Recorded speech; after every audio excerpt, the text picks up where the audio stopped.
নমস্কার বন্ধুরা, মন্ডিস কিচেনে আপনাদের স্বাগত। আজকে একটি চিকেনের রেসিপি নিয়ে চলে এসেছি, এঁচোড় চিকেন রেসিপি।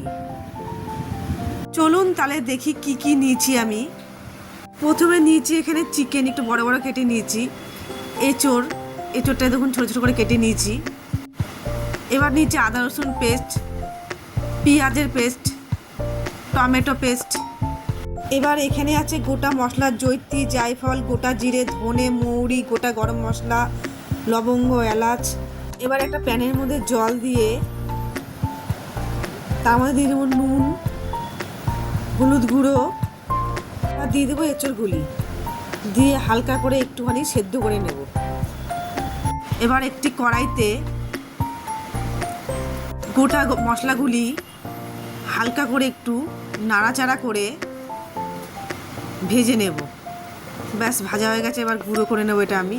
এবার ওই কড়াইতে সর্ষের তেল দিয়ে এবার দিয়ে দেবো পেঁয়াজের পেস্ট, একটু নাড়াচাড়া করে দিয়ে দেবো আদা রসুনের পেস্ট, আবার একটু নাড়াচাড়া করে দিয়ে দেবো স্বাদ মতো নুন, টমেটো পেস্ট, হলুদ গুঁড়ো, লঙ্কার গুঁড়ো, জিরের গুঁড়ো, ধনের গুঁড়ো, আর একটু কালারের জন্য দিয়ে দেবো কাশ্মীরি লঙ্কার গুঁড়ো 1 চামচ, দিয়ে দেবো স্বাদ মতন চিনি। এবার সমস্ত মশলা দিয়ে লাল লাল করে ভেজে নেব। দেখুন ভাজা হয়ে গেছে আমার। এবার দিয়ে দেবো চিকেন, এবার ভালো করে কষিয়ে নেব।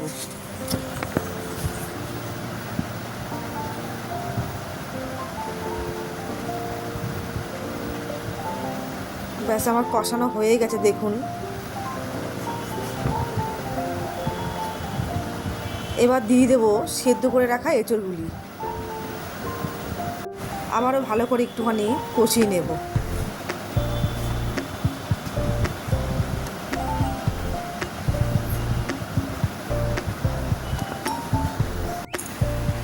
আমার কষানো হয়ে গেছে, এবার দিয়ে দেবো পরিমাণ মতন জল। জল দিয়ে 4 থেকে 5 মিনিট ঢেকে রেখে দেব। 4 মিনিট হয়ে গেছে দেখুন, প্রায় সেদ্ধ হয়ে গেছে সব কিছু।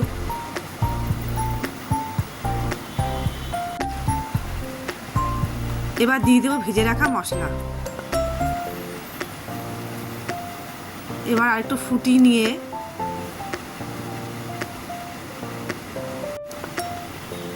ব্যাস হয়ে গেছে আমার। ব্যাস তৈরি হয়ে গেল এঁচোড় চিকেন রেসিপি। আপনাদের যদি এই রেসিপিটি ভালো লেগে থাকে অবশ্যই লাইক, কমেন্ট, শেয়ার, চ্যানেলটিকে সাবস্ক্রাইব করে দেবেন।